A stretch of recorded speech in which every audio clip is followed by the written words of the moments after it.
Bienvenue dans cette nouvelle vidéo de la série 10 minutes théologiques. Elle a pour titre « Jésus a subi la honte, la peur et la culpabilité de nos péchés pour nous en délivrer ». Lorsque nous péchons contre Dieu, nous expérimentons diverses émotions. La force de ces sentiments varie d'une culture à l'autre.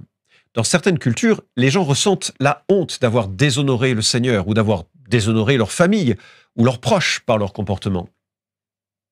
Dans d'autres cultures, les gens ressentent la peur de représailles de la part des ancêtres, ou la peur d'esprit ou de l'esprit de famille ou de démons. Dans d'autres cultures, les gens ressentent la culpabilité d'avoir transgressé des lois et leur conscience leur reproche vivement de s'être mal comportés.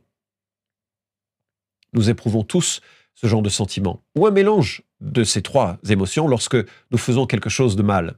Et en réalité, comme nous sommes tous pécheurs, nous ressentons souvent ces sentiments qui, parfois, nous poussent au désespoir.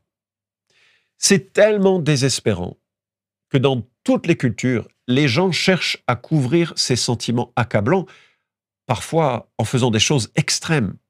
Les cultures de la honte cherchent à masquer leurs fautes à leur famille et à se purifier en construisant un honneur, une façade dans la société. Les cultures de la peur cherchent à se protéger des esprits et des ancêtres par toute une série de rites, d'offrandes, de sorcellerie, pour que le mana leur soit favorable et les protège, ou pour que les esprits soient apaisés. Les cultures de la culpabilité cherchent à compenser leurs fautes en faisant toute une série de bonnes œuvres ou de rites religieux pour acheter, en quelque sorte, le pardon de Dieu. Alors, j'ai une bonne nouvelle. Dieu a fait quelque chose d'extraordinaire pour couvrir notre honte et nous revêtir d'honneur, pour calmer notre peur et nous donner de l'assurance, et pour apaiser notre conscience et nous déclarer justes. Dieu a fait quelque chose qu'aucun humain ne pourra jamais accomplir. L'Évangile, c'est un grand échange, un échange extraordinaire, un échange à peine imaginable. Jésus a subi la honte, la peur et la culpabilité pour nous en délivrer. Regardons ceci. Jésus nous délivre de la honte. Comment est-ce que Jésus nous délivre de la honte ? Déjà parce qu'il a porté sur lui la cause de notre honte. Il a subi, par sa mort sur la croix, le jugement que nous méritions. Nous sommes pécheurs et nous avons déshonoré Dieu. Dieu le Père a réglé notre honte en envoyant un médiateur, son Fils Jésus, seul médiateur entre Dieu et les hommes, qu'il a frappé à notre place. Par sa mort honteuse sur la croix, il a pris notre honte. Dieu l'a ressuscité et l'a honoré. Galates chapitre 3, verset 13 nous dit « Christ nous a rachetés de la malédiction de la loi, étant devenu malédiction pour nous. » Ce qu'il attend de nous, c'est de lui faire pleinement confiance. Par la foi en Christ, en ce qu'il a fait, nous sommes revêtus de l'honneur d'être enfants de Dieu et nous devenons co-héritiers de Christ. Romains 10, 11 nous assure que celui qui croit en lui, en Jésus, ne sera pas couvert de honte. Parce que Jésus a subi ma honte et me donne un échange extraordinaire, son honneur. Hébreux 12, 2 nous dit « Au lieu de la joie qui lui était proposée, il a supporté la croix, méprisé la honte et s'est assis à la droite du trône de Dieu. » Et tout au long des évangiles, nous pouvons voir comment Jésus redonne de l'honneur à ceux qui vivaient dans la honte. Pensez à cette femme, atteinte d'une perte de sang, à ce lépreux que Dieu a guéri. Chacun séparé de la société, Dieu les a réhabilités, Christ les a réhabilités. Il leur a redonné un honneur, un statut en les guérissant. Même si nous vivons la honte et l'exclusion dans ce monde parce que nous suivons Jésus, nous pouvons être rassurés que nous avons un honneur éternel en Christ. Il nous prépare une place en sa présence. Voici quelques passages qui nous révèle l'honneur associé à la foi en Jésus-Christ. Éphésiens 2, 19 nous dit « Ainsi donc, vous n'êtes plus des étrangers, ni des gens de passage, mais vous êtes concitoyens des saints, membres de la famille de Dieu. » Éphésiens chapitre 1, verset 5 nous dit « Il nous a prédestinés par Jésus-Christ à être adoptés selon le dessein bienveillant de sa volonté. » Romains 8, 17 « Or, si nous sommes enfants, nous sommes aussi héritiers, héritiers de Dieu et co-héritiers de Christ, si toutefois nous souffrons avec lui, afin d'être aussi glorifiés avec lui. 2 Corinthiens 5, 18 nous dit « Tout cela vient de Dieu qui nous a réconciliés avec lui par Christ et nous a donné le service de la réconciliation. Lorsque le fils cadet revient vers son père en Luc chapitre 15, lui qui avait gâché toute sa vie avec les prostituées et plein de choses, le père le revêt de la plus belle robe, de sandales et d'une bague au doigt. Voilà ce que Dieu fait de celui qui se confie en lui. De honteux qu'il était, il est honoré. Deuxièmement, Jésus nous délivre de la peur. Nous pouvons parfois vivre dans la peur de Satan, dans la peur des esprits mauvais, dans la faiblesse spirituelle. Nous nous laissons convaincre par les mensonges de Satan. Jésus a démontré à de nombreuses reprises qu'il était plus fort que les démons.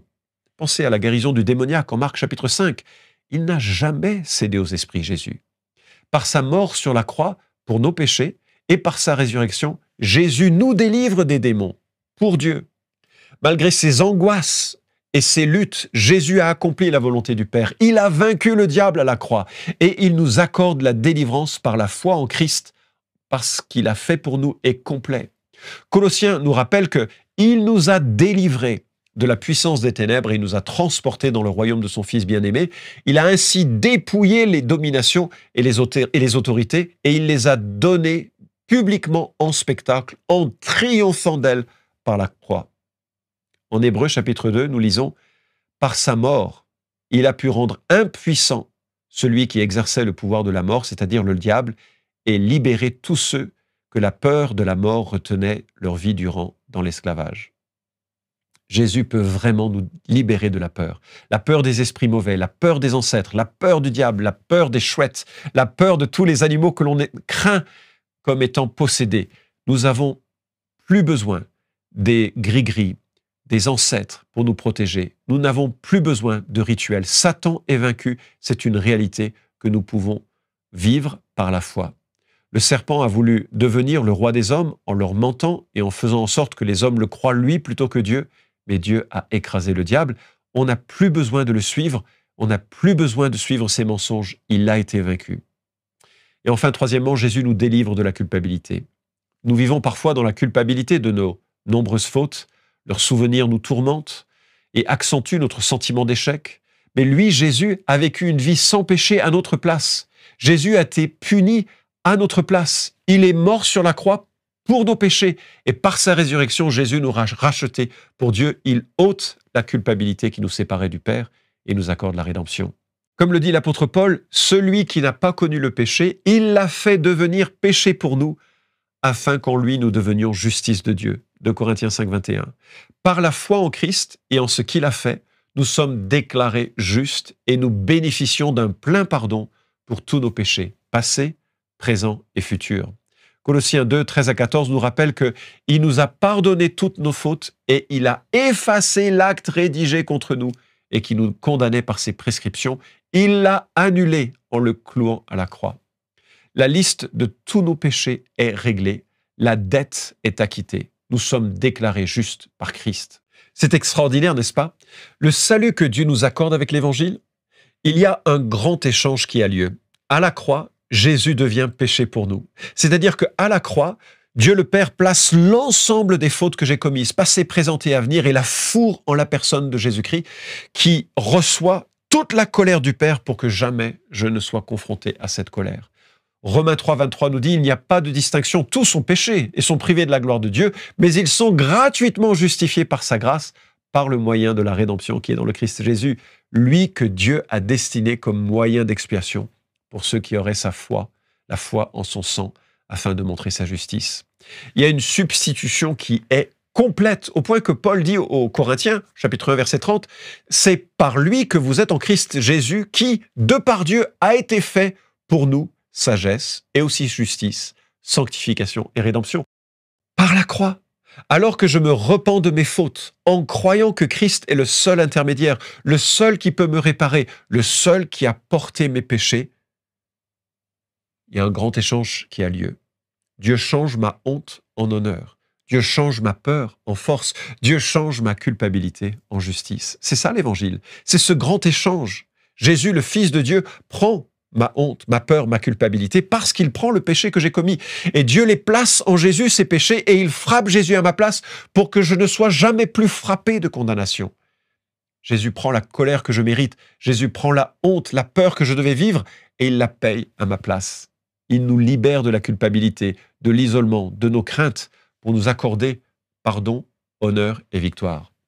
Il me donne l'honneur en son nom, par son nom de famille en quelque sorte, par l'adoption qui est en Christ Jésus.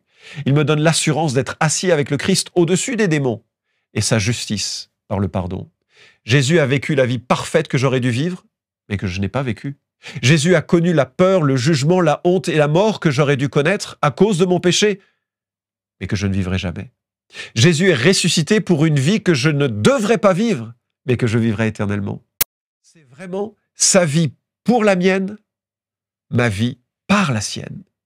C'est un sauvetage complet dont je bénéficie, dans toutes ses dimensions, et qui répond aux problématiques de chaque culture et de chaque être humain. Vraiment, Christ est mort pour mes péchés, en substitution.